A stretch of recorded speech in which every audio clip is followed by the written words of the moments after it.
Go east until you hear the men speaking Spanish. Then keep going east until they speak something else. Bastardizing the line from King of the Web. He's like, I'm leading a new crusade to Jerusalem. And the smart ass comment he made was, head south until you hear the men speaking Italian, and they keep going further south until they speak something else.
What were my ancestors doing during the Crusades? Well,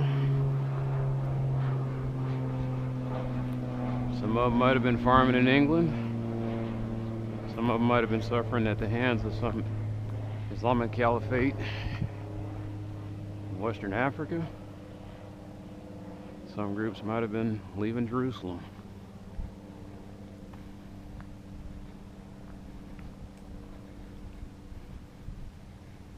And yet another group might have been chillaxing in America.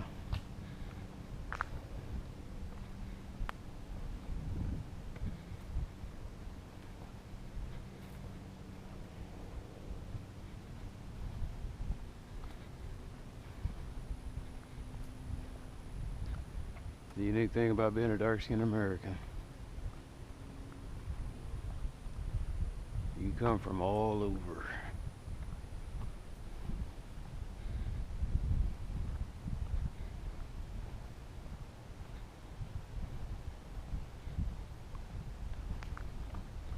An international man that is not loved, that lives in a nation that does not love the international.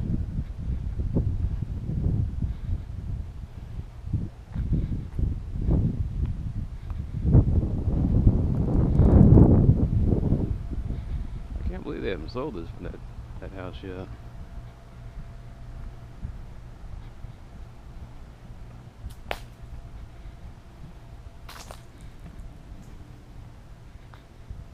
So my guess is the offers they're getting are, look, I'm going to buy it, tear it down, and put something worthwhile there.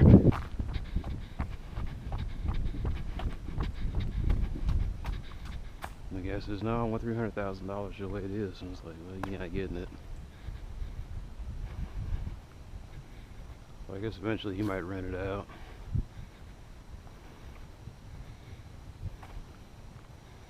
Let somebody dog it out.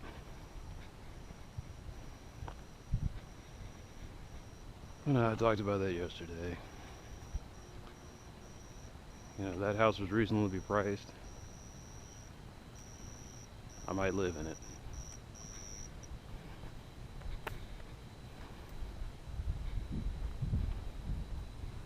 If everything in this country was reasonably priced. Whew. God, there's a big one. If everything in this country was reasonably priced and made sense, the sky's the limit. It would be the limit for America. There'd be so many people. You see what I'm saying is if everything is reasonably priced, then that means that we're utilizing everything properly. That means that it means the whole picture. It means that America is a smartly run country at that point.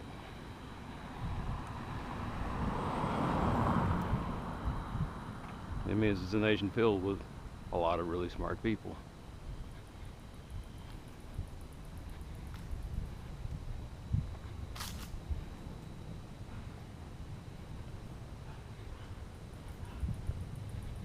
Can you imagine it?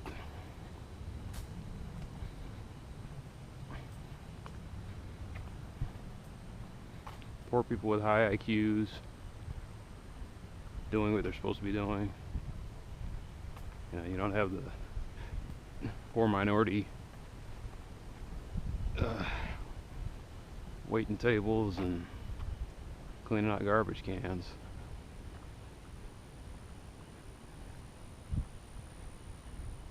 Because they just happen to miss out on the pipeline.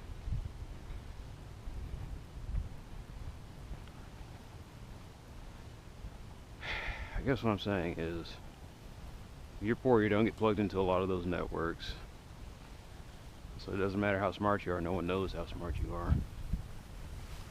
And this could apply to anybody, like the whole, that was the whole good will hunting thing. There's a lot of will huntings out there, though. I keep thinking about the janitor he was a janitor at a school. He had like 6 degrees. He'd been working there long, and I guess they had a free tuition program. And he would take night classes. But he's still a janitor. Yeah, you gotta make money.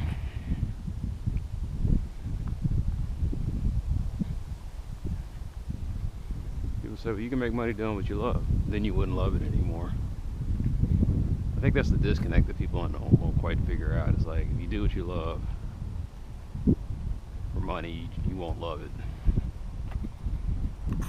So whether there are examples that contradict that, I was like, that may be, but there are more examples that disprove it. Or more examples that prove what I'm talking about. Once you start doing what you love for money, it stops becoming what you love. People who do otherwise, they're just they're more dogged than the others. Either that or they're dishonest.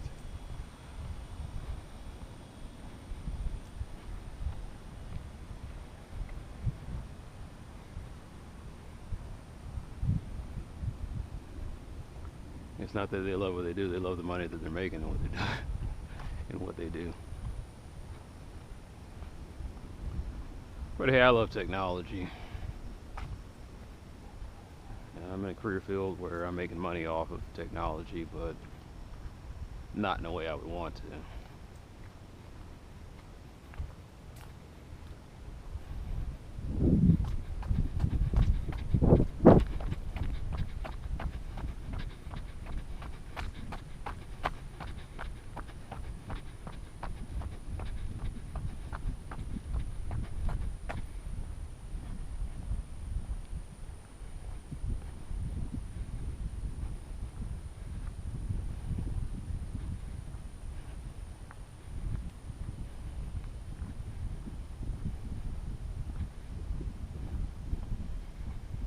My whole gripe is that we've got all this beautiful technology. We're putting it in the hands of people who won't appreciate it. I'm not saying they have to put the device on a pedestal, but they tear up and disrespect the devices in such ways that you make you wonder if the person that's using it it's ready for the technology. And more often than not, the answer is no. Some people don't deserve smartphones. They just need a pencil, a piece of paper, and a pencil. That's as good as it gets for them.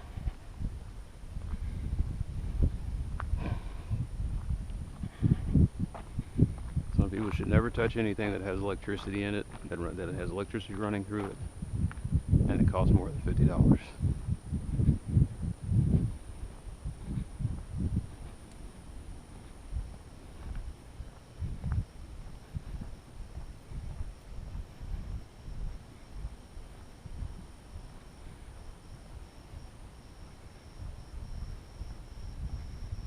Looks like I got another walker with a light. Oh, they're walking dogs.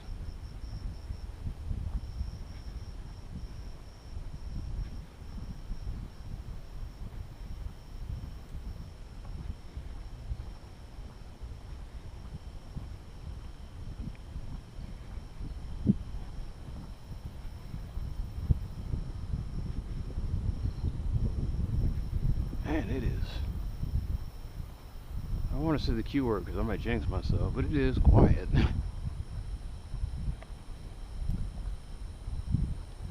Compared to the last 2 days, this is quiet. I haven't seen a single soul drive down this street. I am not complaining. Wish it was like this more. This was old school Dallas. 9 o'clock, everything just shut down.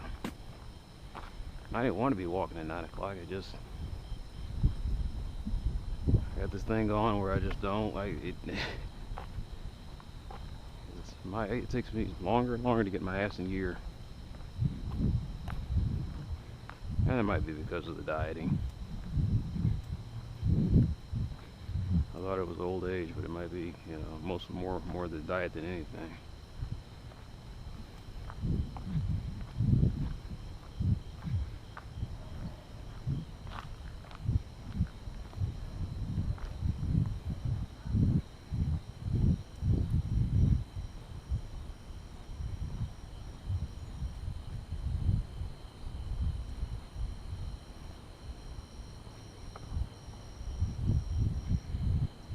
Yeah, part of what I hate about my body is that it's become super efficient at like I hardly have to eat anything, and this body just loves to store fat.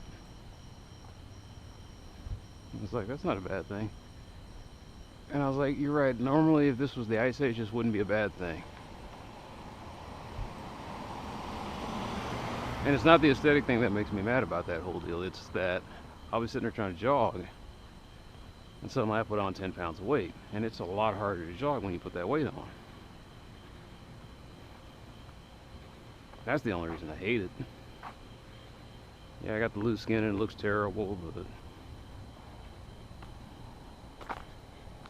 I think even if I didn't have the loose skin, I wouldn't be getting that much play to begin with.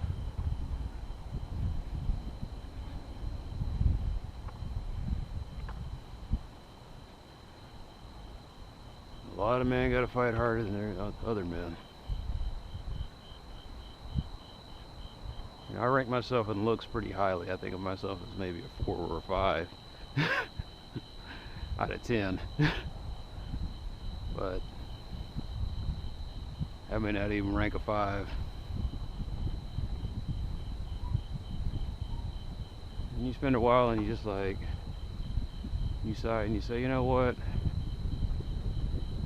I've learned to accept my ugliness.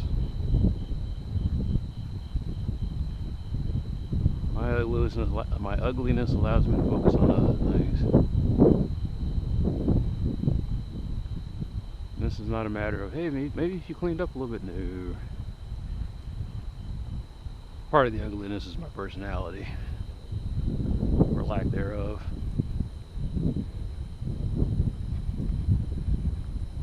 I really have a hard time believing they haven't sold this place yet. Maybe things are slowing down. I haven't been keeping up with the news.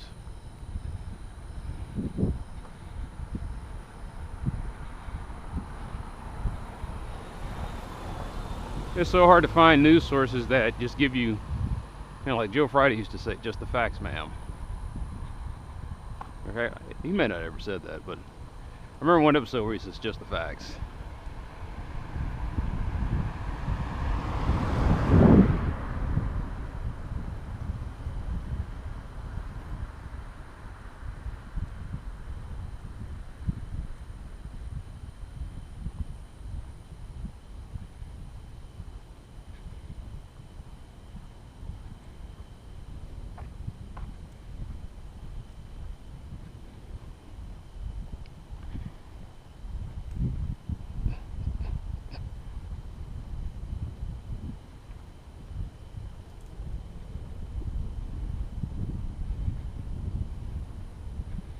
Hell, I might be looking at the signs of a recession.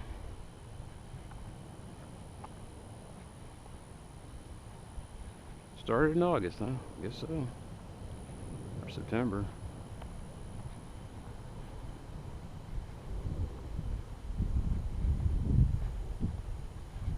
But I don't know what it was about yesterday. Everybody decided they had to be outside. I honestly thought I'd see more people today because it's cooler.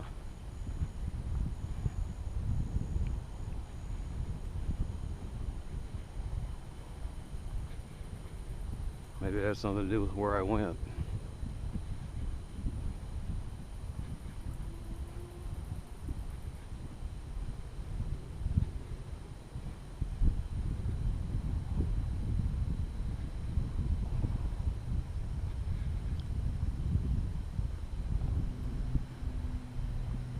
But yeah, I get this camera on and I keep thinking to myself, if I stop saying certain things or I don't say anything at all, or I have to think about what I say before I say it, someday I'll be a perfect individual and I'll say just the right things. And I was like, no, I'm always going to be flawed. I guess that's another one they're gonna knock down. When I say stuff out loud and I review my videos, and the cool thing is that it allows me to have a different perspective. It's me saying it, but it's me critiquing me saying it, other than I'm saying it on the fly and it's like, hey, it sounded like a good idea. It's like, nah, man, that was pretty racist what you said. That was kind of dumb.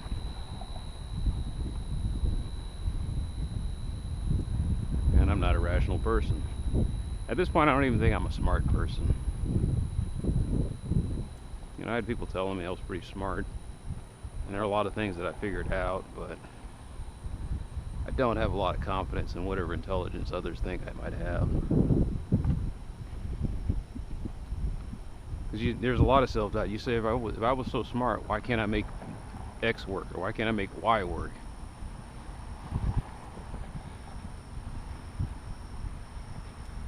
Start thinking about all your great accomplishments, and they don't really mean much when you can't accomplish certain tasks that look simple, or when you see other people doing it, they look simple. I can't draw to save my life. And I think if I spent 1,000 hours doing it, I would have wasted 1,000 hours realizing I can't draw. I have no artistic inclination whatsoever. I listen to music, but I would never be able to play it. I did when I was younger, but I just don't seem to have that creative spark.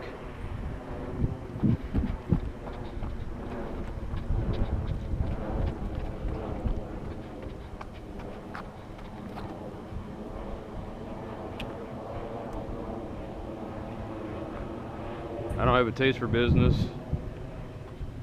I don't have a taste for relationships. I've always been a lousy fisherman. Like, I put my line in the water and I reel it in. I put the line in the water and I reel it in. I put the line in the water and I reel it in. And more often than not, the hook comes back empty. And I think I'm copying the other guy who he puts his line in the water. He reels it in, there's a fish on the other end. He puts his line in the water, he reels it in, there's a fish.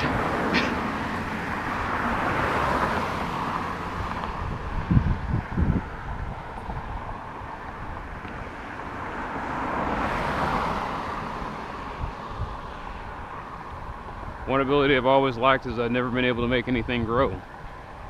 Or not on purpose. Like when I really work at it, stuff doesn't grow. But when I just kind of throw it out there, it grows for days. Seems like the less effort I put into it, the better it grows. I think I can count on one hand the amount of times that I've caught fish.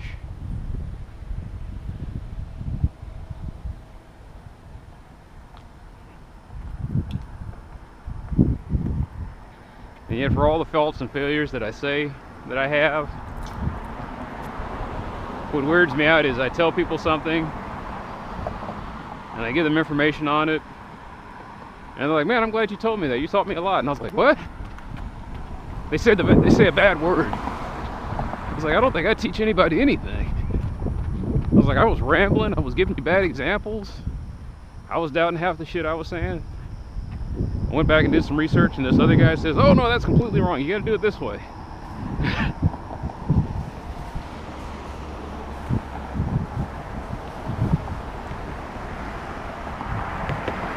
Sometimes I think I'm the best teacher of failure that you could ever have. I will teach you failure. Maybe from my failure they learn how to succeed. I don't know. I did want to be a teacher. Some days I think about what it would be like, but the problem is I'm thinking about the fantasy and not the reality.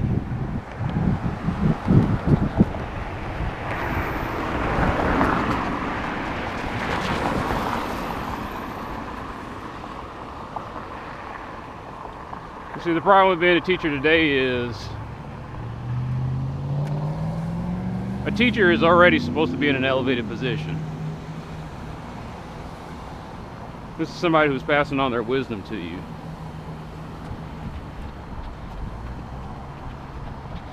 Who's generous enough to pass on their wisdom and experience. And so you best listen.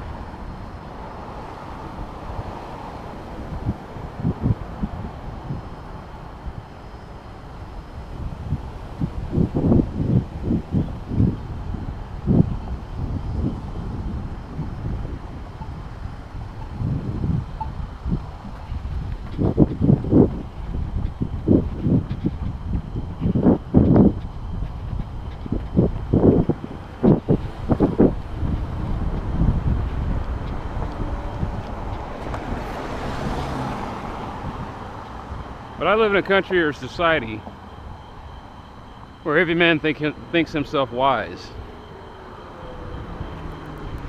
And so our teachers almost have to take a humble position on everything. You're not really a teacher. You're more of kind of a class director. Well, that sounds like a good idea. Let's move the conversation more in that direction. Nah, I don't feel like it. Okay, well, what do you want to do?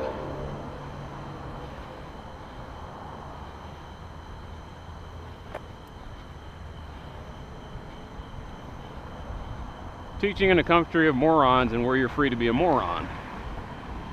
It's a challenging job, I think.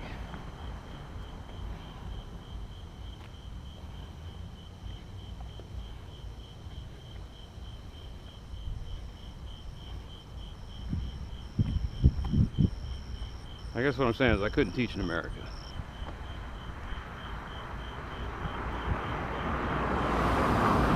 Or I couldn't do what I call teaching.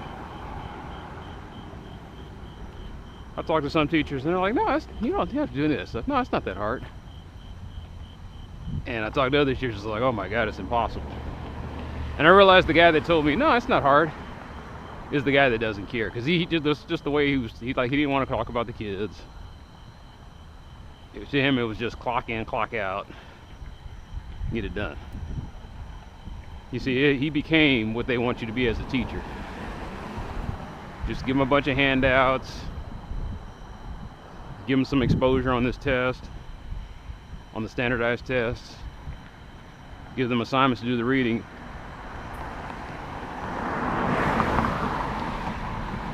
And then just let them fend for themselves.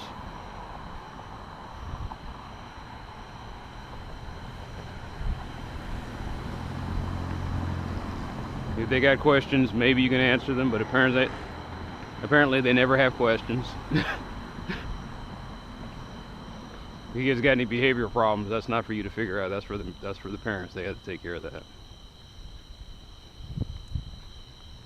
Only if they become a big distraction are you allowed to, you know, put them out of your classroom. But if he's a mild annoyance to the other kids, but not a total distraction where you can't get anything done, deal with it, or just live with it.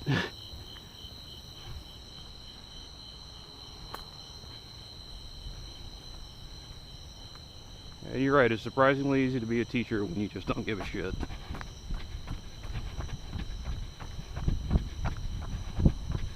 I didn't want to be a teacher that just collected a paycheck.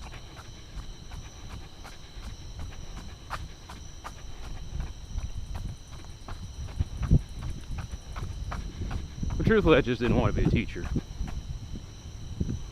I love learning new things. I didn't really like sharing it. Or I didn't really get too much of a buzz off of sharing it. I see some wonderful things on YouTube now. It's just a bunch of people saying, what if we did this? And the guy's mixing two things that no one ever thought to mix.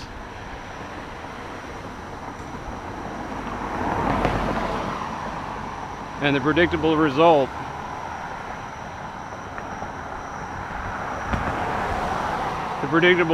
is not what we're getting.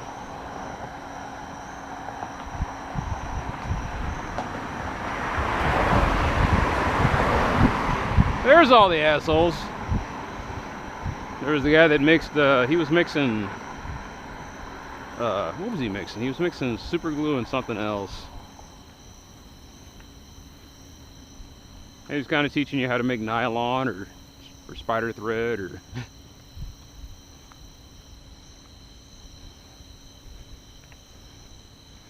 All you know is you have your epoxy solution and you run it through your epoxy, and then you run it through a cool solution. It starts bonding together and becoming strands.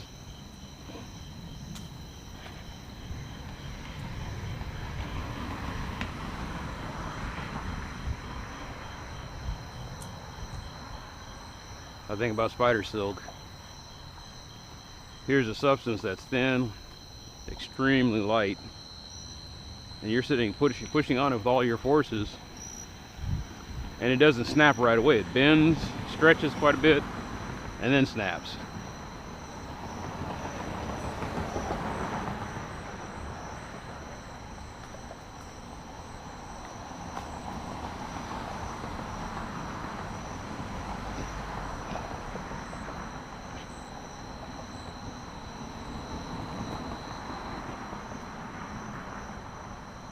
I remember over 20 years ago reading about how they made a substance that was 10 times stronger than spider silk. And I was like, cool, they're going to use it for this, this, and this. And as far as I know, they don't use it for anything. Well, why not? Well, because there are quote-unquote cheaper alternatives.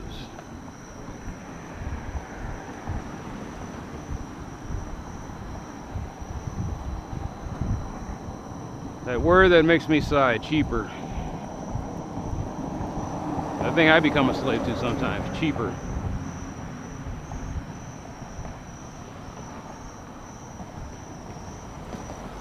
When you watch all those sci-fi programs and you think about mankind going into space, finding cool, you know, 3 boobs, green alien chicks, and shooting special lasers and traveling around in these cool starships. And then you realize in real life it's never going to happen.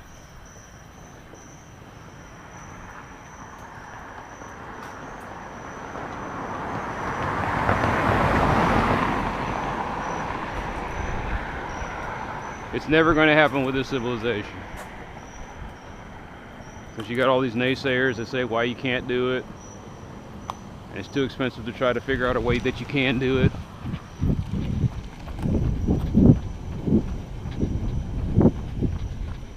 So you become jilted and jaded.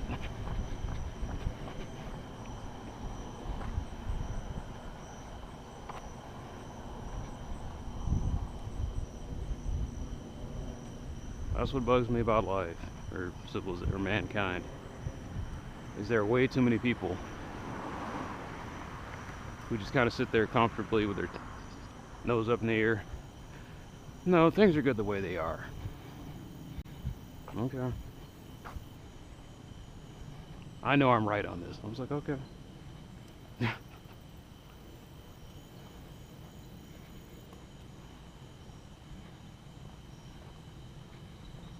And those are the people that think things are good enough the way they are until they get hit upside the head with the flaws.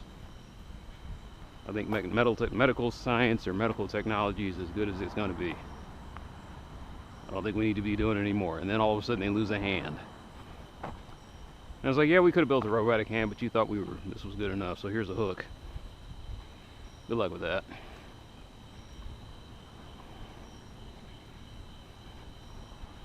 Well, we understand you drank your way into a bad liver. We had the technology to make you a new liver, but you decided, just leave it alone. We shouldn't be doing that. God didn't mean for us to do that. Or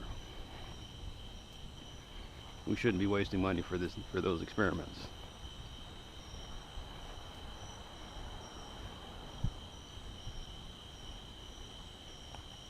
The economy, the government works the way it's supposed to until it doesn't.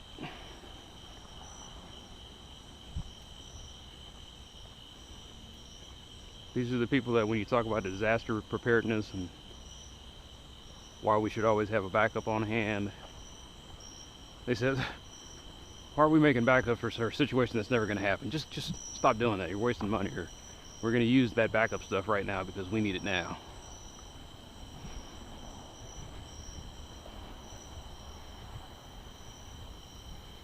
And then the once in a million, the quote once in a million chance thing happens. And those people look dumbfounded. Well, who could have predicted that was going to happen? Really?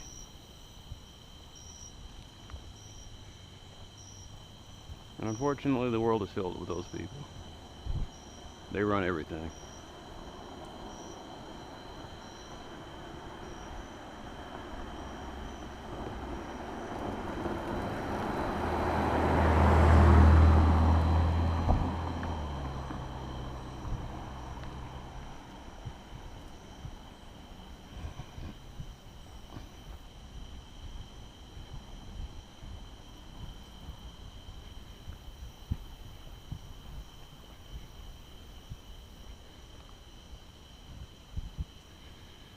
Man, I really don't want to do this. I don't laugh because my mom had that.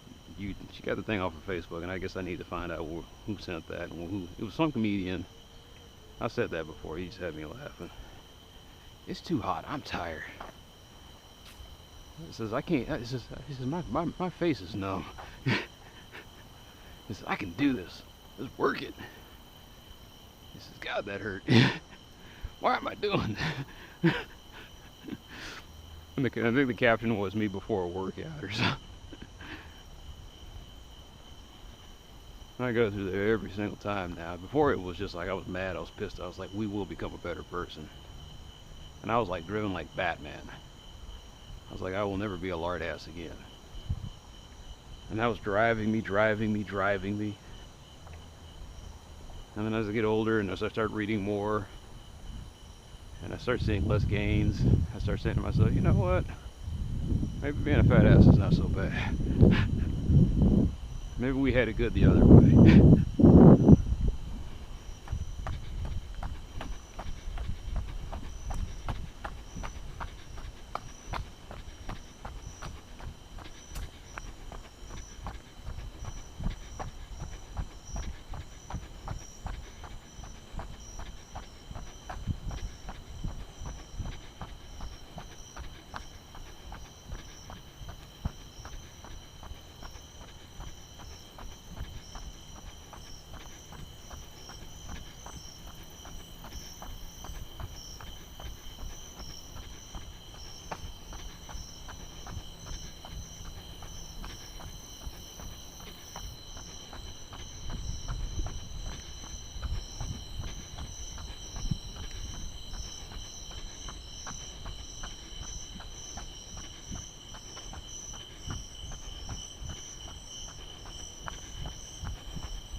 had nothing in the tank.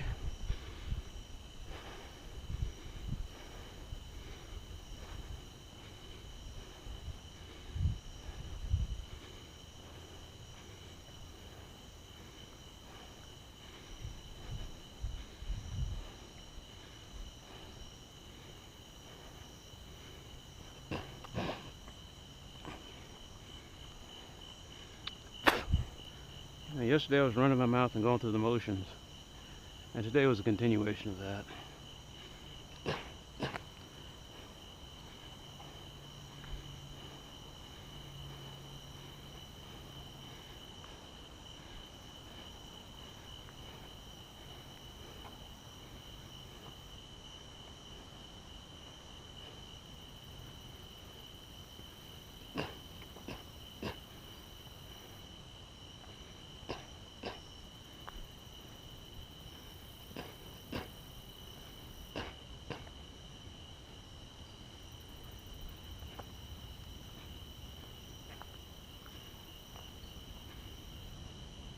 How will you know when you've arrived at your weight loss goal?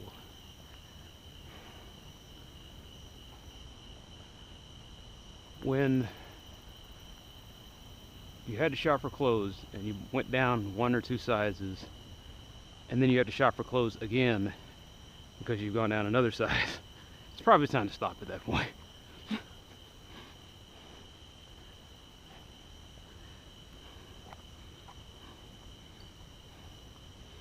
I got to the point where I was almost squeezing into a medium.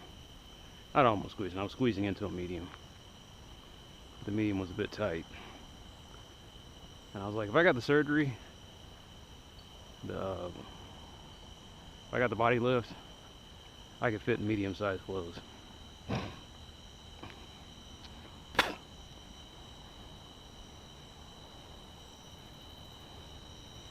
Sometimes I wonder if I should get the only reason I don't want that surgery is I was just thinking about it, man. To be laid up for that long, you can only sit in a chair, you can't lift any weight.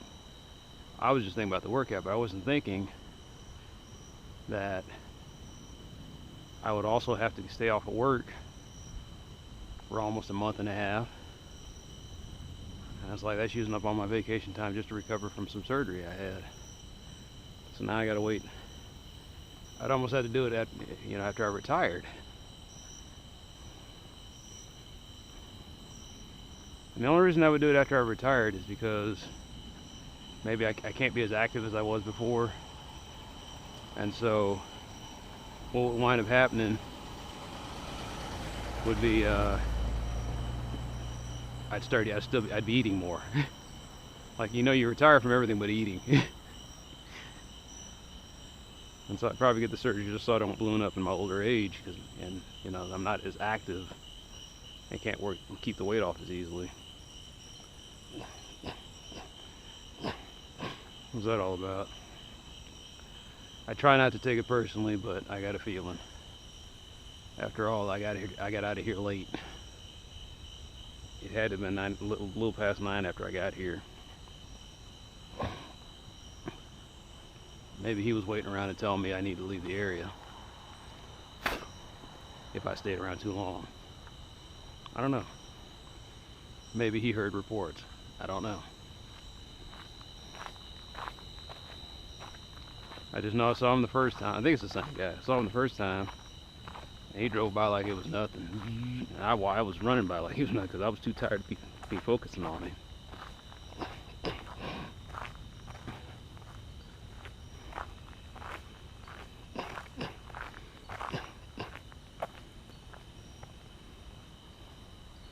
It has to be me because as I'm camped out here, or he was camped out until I arrived, then he just left. I was like, okay. It's like 9:57, 9:58, 10 o'clock. He's overstayed his welcome. Let me go get him. I mean, I don't know if it works that way, but one of the reasons why I don't want to be coming out here too late. I know these folks, they would sit there and they'd hear me huffing and puffing, and they'd be like, his crazy ass is out here. I don't know what he's up to. I said, I couldn't tell you what I was up to either, but I'm down to 180, and that's the only reason I'm down here.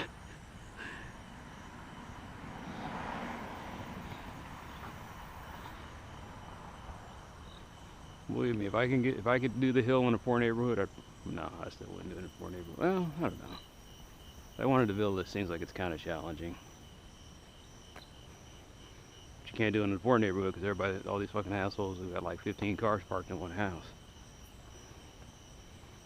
So I'd be doing hills, and then wouldn't you know it, right around midnight, or excuse me, not midnight, but 9 o'clock at night, these assholes come up and down the street at all hours.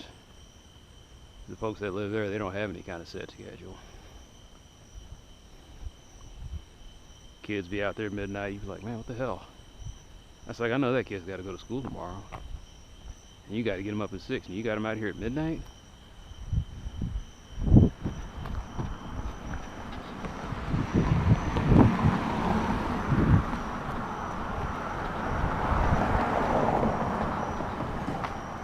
So you think to yourself, if that kid reaches 6 feet, it'll be a miracle.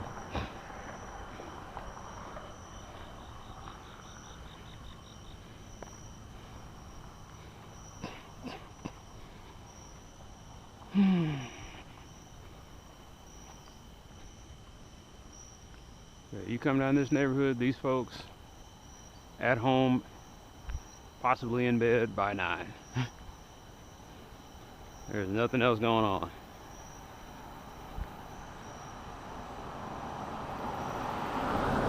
There's a good chance that asshole here doesn't live here.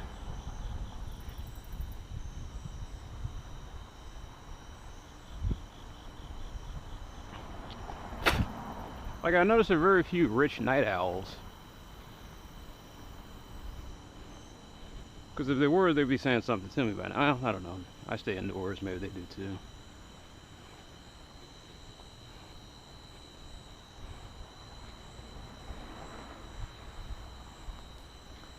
I know I've said it before, but I think what sucks about my life is I really feel like, but I think I'm a provable misfit.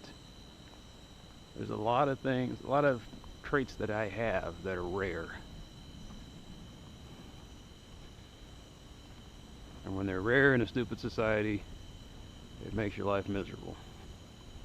If I was in a utopia society, I don't think it would matter. I don't think you would even notice some of these traits. It wouldn't be all that big deal. But I was fortunate to be born at the time that I'm born in. I'm left-handed, flat feet. I've always been a night owl. Always had problems just getting up in the morning. I'm just not that kind of person.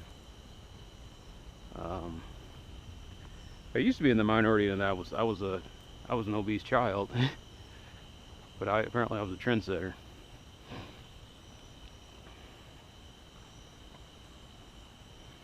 I used to talk about my intelligence. I don't know. I keep hearing I'm intelligent, but maybe we could put a check in that box. I was like, you got a degree in computer science. That means nothing. It really does. My degree doesn't seem like it means anything to me because I don't feel like I earned it. I feel like, let me rephrase that. I feel like I earned it, but I don't feel like I'm an expert in the field that I got a degree. It's like, oh, you've got this degree. Can you do it? I was like, I can kind of do it. I got a degree where I felt that I didn't learn anything. I've got a degree in computer networking, and I know computer networking. I know too much about the computer networking. And the reason I say too much is because I know stuff about techniques and technologies that they use that they don't use anymore, but it's still stuck in my head. Like supernetting. Still use subnetting, but nobody, like, supernetting was supposed to be the answer to running out of IP addresses. And then using private IP addresses came along, and you didn't really need supernetting at that point. I know more about IPv6 than I ever cared to know, but I'm glad that I know what I know about IPv6. I was excited for it. I thought it was going to be a great thing. The problem with IPv6 is it opens up a lot of privacy concerns. That's my aspect on it. Other than that, I think it's a great idea.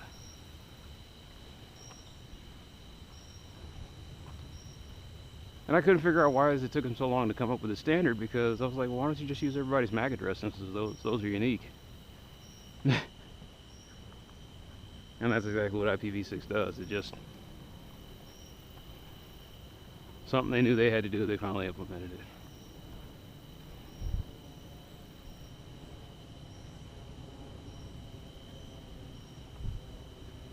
I like MAC addresses more than I like IP addresses. It just makes sense. It's practical. It's like, here's the device. It's hard-coded. You can't change it. Everybody's unique, because it requires the industry to keep tabs on who's got what. You know that a person's got a certain block of numbers or a certain hexadecimal prefix. No one else can use it. Nah, I might like IPv6 in my lifetime, but I guarantee you who comes along next won't like IPv6. Yeah, we're running out of addresses. Like, but that's 6 zettabytes. It's like, well, this worked in the old Sol system, but we moved past the Sol system. Actually, I think what will happen is we'll always have IPv6. I think that's it. Who knows what addressing scheme they might use in the future. It might be hard-coded to your DNA or your atomic profile. I don't know. It turns out everybody's a part of it. I was like, oh, here's your quantum frequency.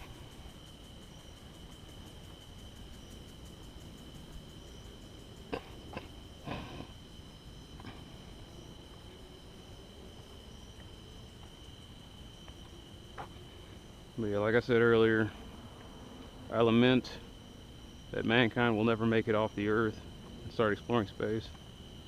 But when I think about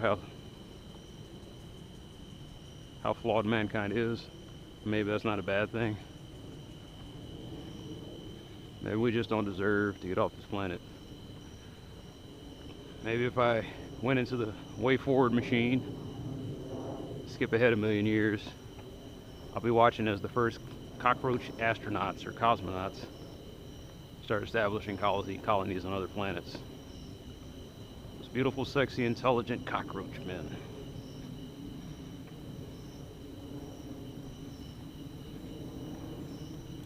And I'd ask the cockroach men, wasn't it too expensive to start exploring space? Expensive? What are you talking about?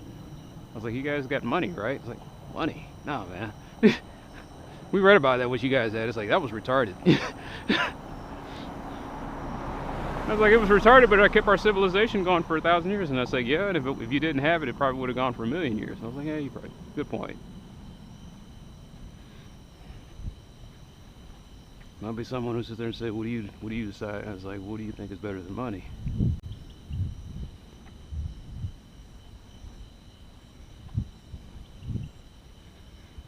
I don't know, but whatever it is, we're not working toward finding it.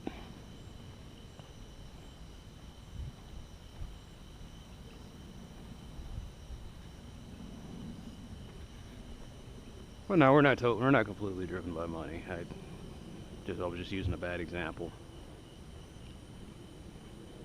Money used to be backed by gold and precious metals and salt at one point, backed by whatever rare commodity we just happened to be using at the time. And I keep thinking there was a sci-fi thing I watched one time where they called it uranium credits or something like that, because uranium was hard to find. Lo and behold, there's still tons of that stuff in Africa somewhere.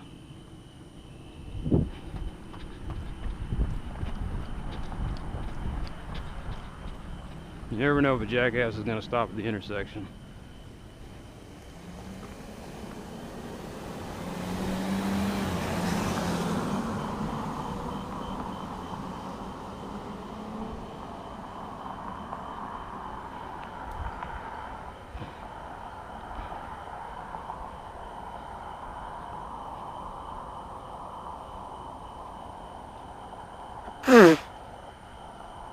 I look at how convoluted economics is, and that's because it's based on predicting human behavior. And at that point, you're down to probabilities. And that's why it always seems like the economists are wrong, is because they're predictions are on a use a probabilistic model, you have to make a decision. There's a choice somewhere in here.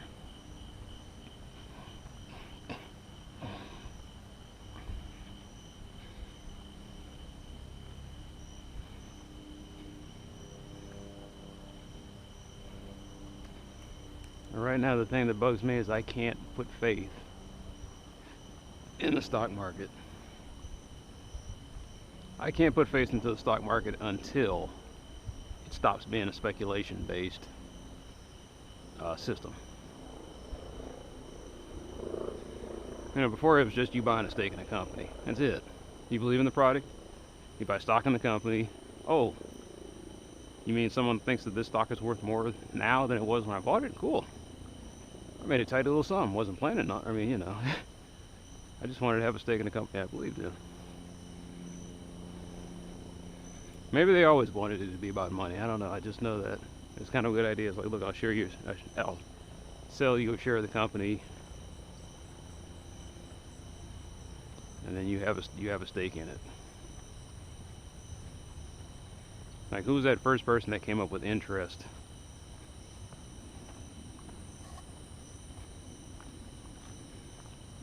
Interest just seems like it's a concept that was invented by bullies.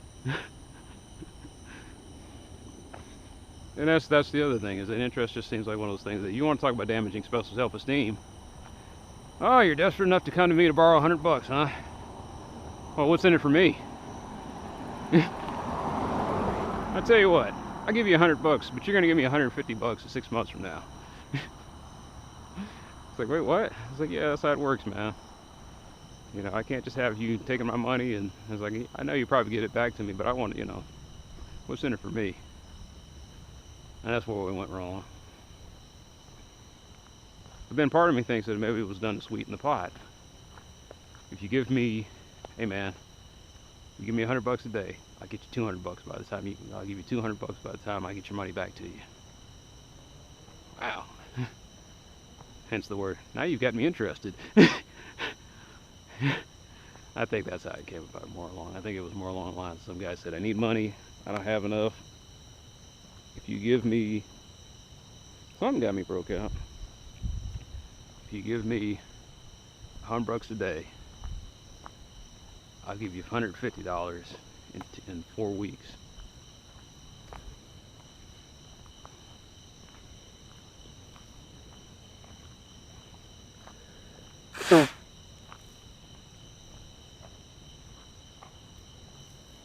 They talked about interest in the Bible.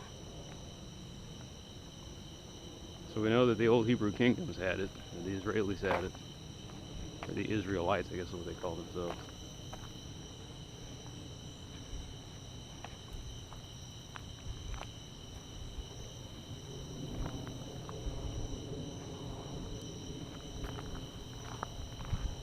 That's my problem with money, though, it's debt. When that first debt came around, it showed the flaw in the system. I just can't give this away for nothing. I gotta get something on my end. Or, I gave you this money and I was kind of hoping I'd get it back. You gonna give it back to me? No. You know, you should have just never lent him the money. I was like, well, he was in need. And I had more than I needed. And I thought it'd help him out. So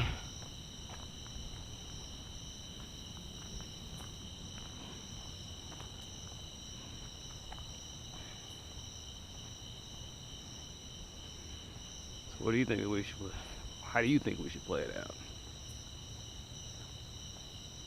Sometimes I like the whole lottery system where it's just like, we kind of pool the money. You can hold on to so much of it, but for the rest of the time, it's just we just put it in a giant pool, and then everybody who buys into the system, you know, they get at regular intervals, they get money back. And if they want more money, they have to invest more into certain things, or they have to try out certain things more. If you want more, you have to work more for it and do a risk. Otherwise, we're going to give you a base amount.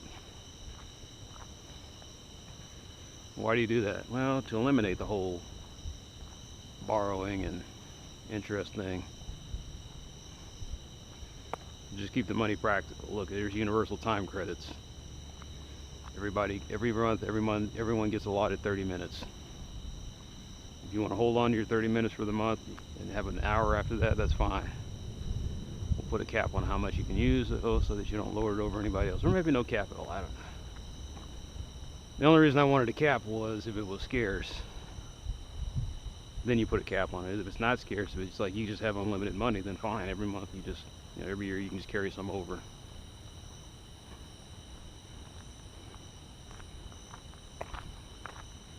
And then if I wanted to introduce some fairness, I guess I could say, that's almost like debt. But the debt's not controlled by the person who owns the money. The debt's controlled by a central independent agency that doesn't have a stake in the game. That's not going to try to fuck the people over either way.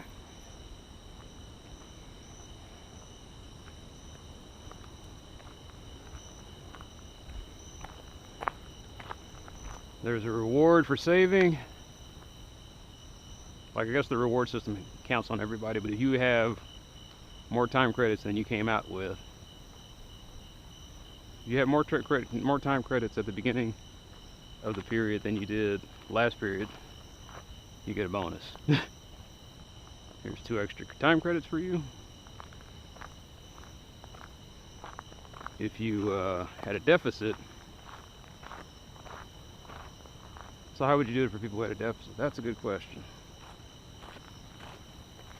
Because it doesn't seem like I want to punish them for it. What if they made a risk? They took a risk. I think the risk enough would be punishment enough. Like, they would just be without time credits for that time. Everybody gets the same amount. The people who seem to be able to make more get a bonus.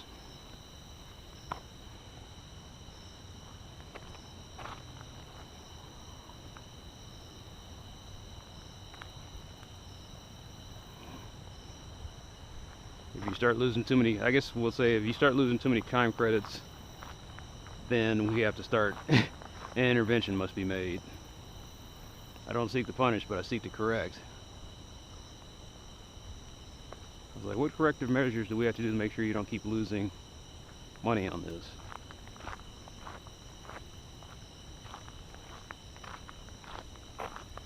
Now, the weird thing that could be happening is the guy could be losing time credits every month. That's why I don't want to punish. The guy could be losing time credits every month because he's building the thing that his thing. It's a long-term investment, and so you just give him a report and say, "Hey, I'm building this.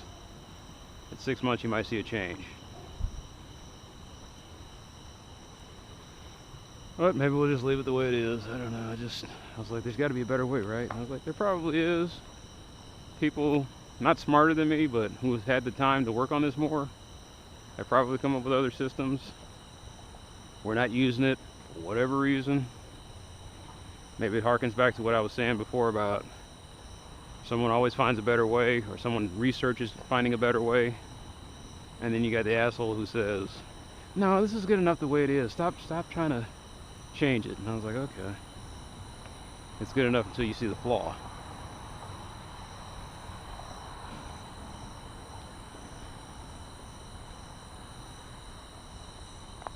All I see it is just time. It's time. We're buying time. Every month you get paid in time. I used to think that. But when you work 40 hours a week, when you put 50 hours into your job and only get paid for the 40 hours in it, how much time do you really have? I've got money and no time, which shows a flaw in the system. If you've got money and no time to enjoy that money, your system is flawed. That's the test. That's the litmus test. You got money and you ain't got time to enjoy the money, what you can get with the money, your system is flawed. Is that an absolute? Like I said, it kind of seems like it is. The flaw in that comes that maybe you're just not spending your time wisely. I was like, okay, I'll give you that. But if that were true, and I was talking about money as a time thing, couldn't I just buy more time then?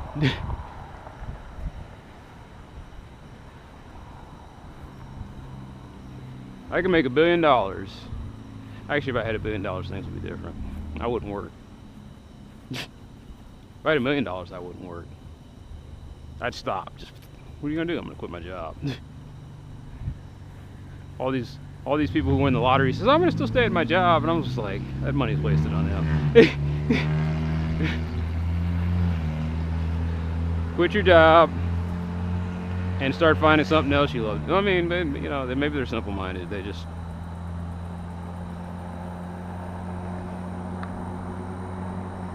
I never could get that though. If you really liked your job, why did you play the lottery?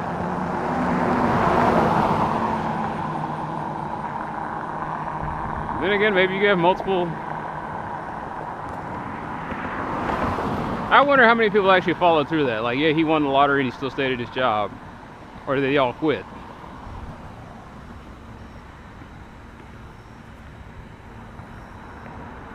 But then I hear stories about people winning the lottery, a lot of people winning the lottery and then losing all the money. So I guess you better keep your job. If you're not bright enough to leave your job after you won the lottery, you're probably not bright enough to keep your money after you win the lottery. So there you go.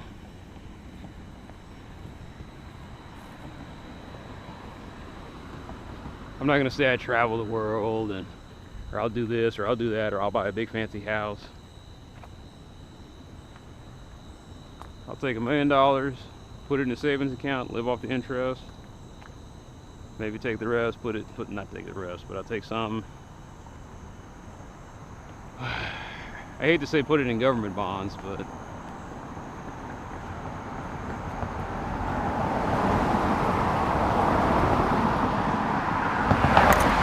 I'd want to tie it up into stuff that I wouldn't have to worry about constantly having to pay taxes.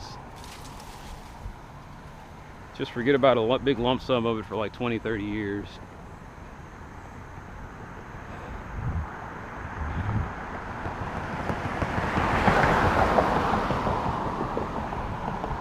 Take the rest of it, put it in some kind of trust with diversified long-term goals, investment goals, nothing risky. Just put it in safe stuff and let it sit there for 30 years. I say, but you're 50 years old. I was like, I understand. I might be 80 someday. I won the lottery. Suddenly I'm putting off a Hemingway or a Smith & Wesson retirement until then. But $1 billion, that's hard. That's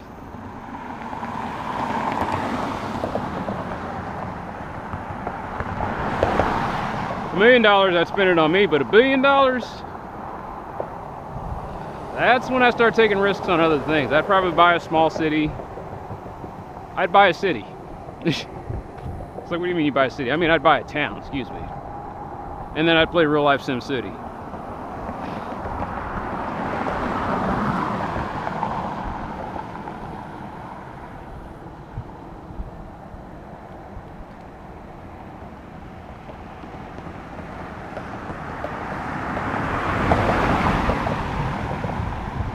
You think of you it sounds like you want to play God. No, just mayor. But no, I just want to see what would happen. Like, I want to test different types of city development systems.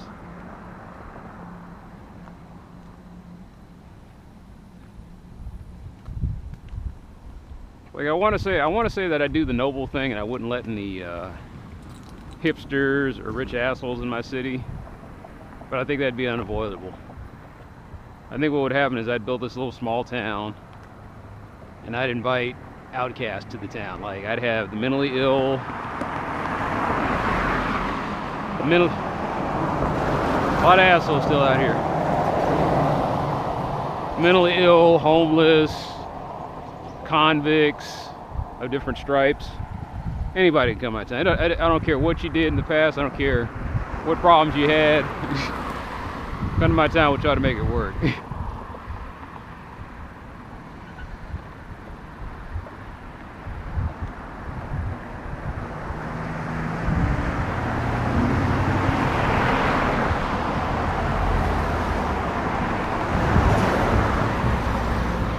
And I just do it as an experiment to see what happens when you invest in the worst people.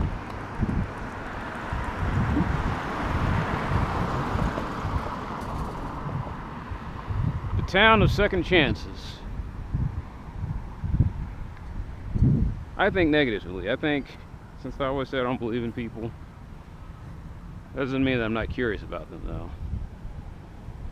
If you give somebody a second chance, a bona fide second chance, what do they do with it? What percentage? I'm not sitting here looking for 100%, but if I'm spending my $1 billion and I build like I spend $100 million building my town of rejects and outcasts, and 75% of them are just sorry as hell, then I'll understand that they're the problem. It's not society that's the problem. But if I do this experiment, my $100 million experiment, and these people not only turned it around, they knocked it out of the park. Like, my city is like gangbusters. I was like, you know, my city council is filled with schizophrenics, kleptomaniacs, pedophiles, and ex-murderers, right? I was like, we don't care, man. I don't know what you did, but this city runs great. I was like, okay. I was like, yeah, like back when this was just dirt for when I bought it for $2 million, y'all didn't seem to care. Now that I turned it into something, you guys want to show up and change things. I was like, fuck all y'all. That's what would piss me off. Is if my experiment was a rousing success. Like, I took a whole bunch of reprobates and outcasts, and I just made one of the biggest booming cities in the country, and then a bunch of rich assholes decided they wanted to come live there. That would piss me the hell off. I'd be like, you motherfuckers. So I was like, y'all didn't want to invest in these people when they were in the cities. I'm investing in them now, and you want to come up here like Johnny come latelys. I'd still take their money though. I was like, yeah, I'll take your money, but you're gonna live where the outcasts live, because you're not the outcasts.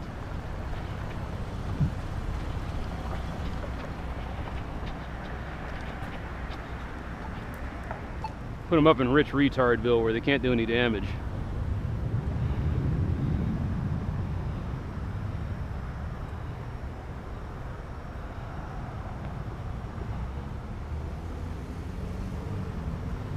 Do you think it would work? Man, I don't know. Like I said, I wouldn't do it in a stupid way, like just completely unplanned, where I just invite these people to build an encampment and hope for the best.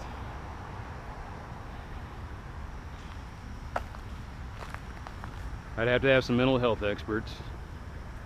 Unfortunately, just because I've got my own town doesn't mean that I can't skirt federal law. That's the biggest roadblock to what I'd be doing. Is I want to keep my hands off these people as much as possible. So if any of them are on drugs or have some kind of a substance abuse problem, I let them keep abusing the substance, but get them counseling in a way that they can manage it.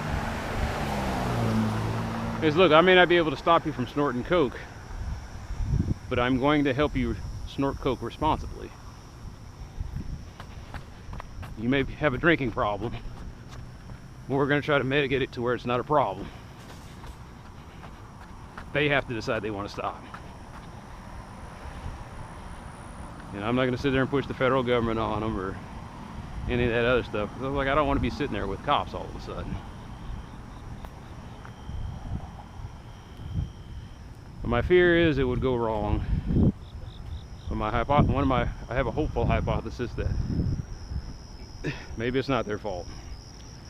Maybe it's not completely their fault. Because I do see examples of people who don't get the second chance. They didn't even get the first chance.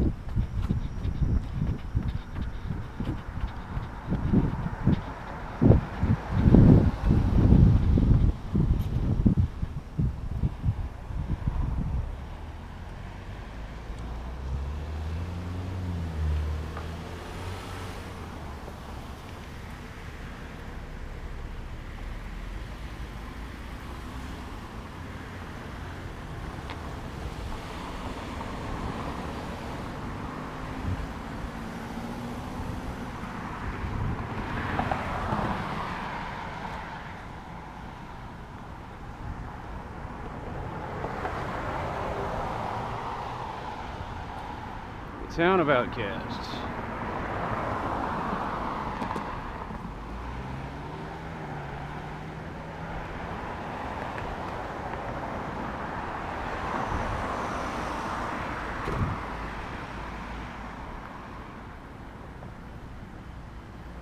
That's why I don't want to be too naive about it. It's like I realize these people do have a problem. I'm not completely blind to that. But I think I can separate the problem from the person. I don't think the person becomes completely the problem. I guess I cite, for example, my sister-in-law. She's not completely the problem. She is annoying, but even she deserves second chances.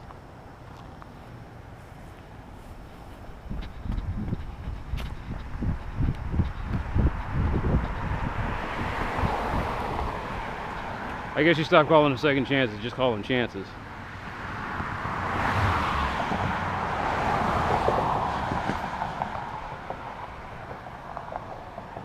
The fact that she's never been in, as far as I know, never been in jail, speaks volumes.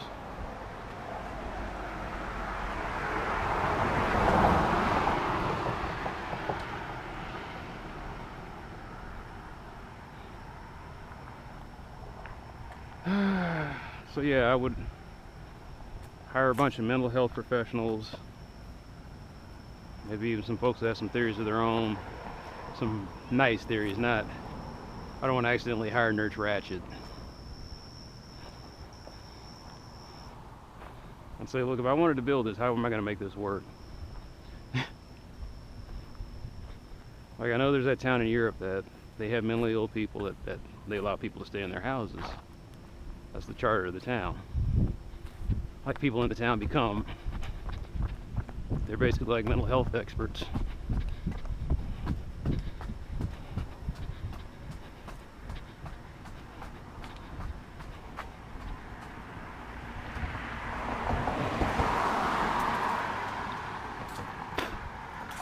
And I asked them, how much rope do you think I can give these people before they hang themselves?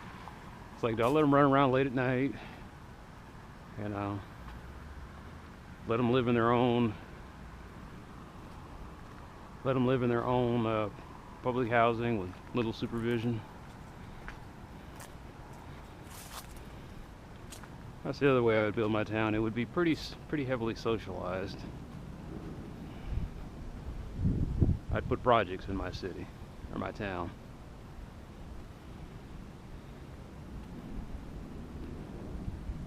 I'd have a food bank to start out with, and then tell the folks, look, we're gonna have to start building farms. Who here knows anything about farms? I mean, what kind of people am I gonna get?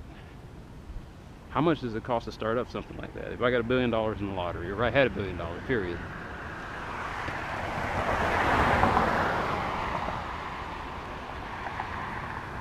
And no, I'm not, they'll sit there and brand me, oh, you're a saint, you're so altruistic. I was like, I'm a mad scientist, and since I can't build, and I'm just building a monster, and I'm trying to see what kind of monster I'm building. Is this going to be the stereotypical Frankenstein's monster that grunts and kills little children by drowning them? Or is this going to be the Mary Shelley Frankenstein monster, a powerful, misunderstood beast, better than man, but never really given a chance? And I'm kind of hoping that I build Shelley's monster, or that I expose that mankind is the monster.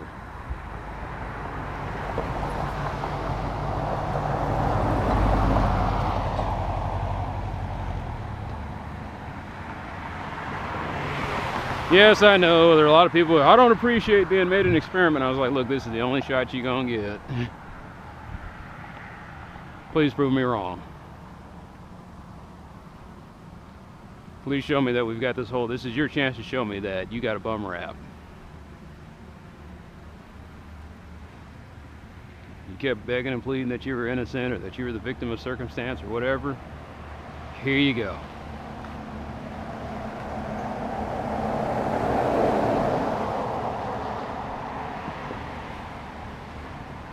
I got free housing for you. I got your food and utilities taken care of. I got a training program for you. I got a job that I'd like you to do. We built a school here. If you want to train to become something, here's your chance. Maybe I'll call my town No Excuses. I live in the town of no excuses.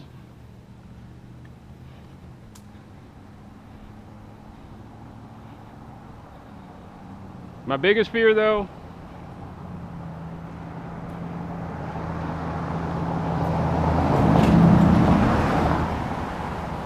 is that it would be too successful. That my $100 million investment, suddenly it was just too much for me to handle. Like, I started out with 1,000 people that came from homeless camps, and they built this thing, and it was all them, and I let them manage it. And then 1 million people showed up, and I was like, oh shit. I was like, we can't handle 1 million people. I was like, I know we can't handle them. And it started falling apart. And all the critics started pointing fingers. See, this is what we're talking about. See, it was a dumb idea. This is why you got to keep the system the way we do it.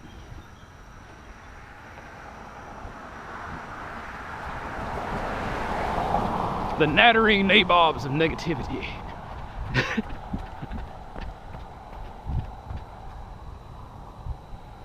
Everybody's a mime when you're successful, a critic when you fail.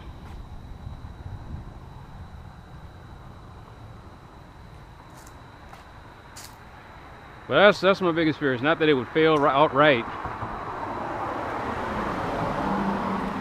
I think in a neat way it would kind of work.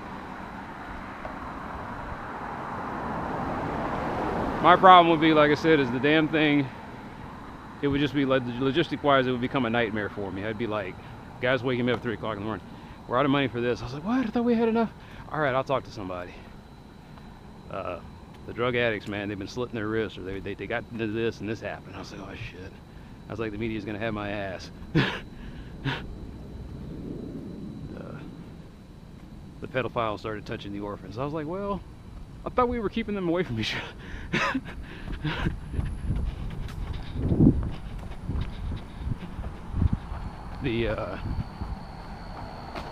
The murderers apparently weren't redeemed murderers. I was like, oh shit.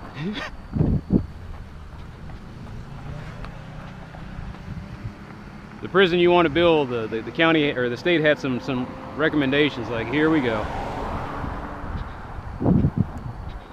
I wouldn't call it a prison, but I'd call it like a rehabilitation center or something like that. Criminal rehabilitation center.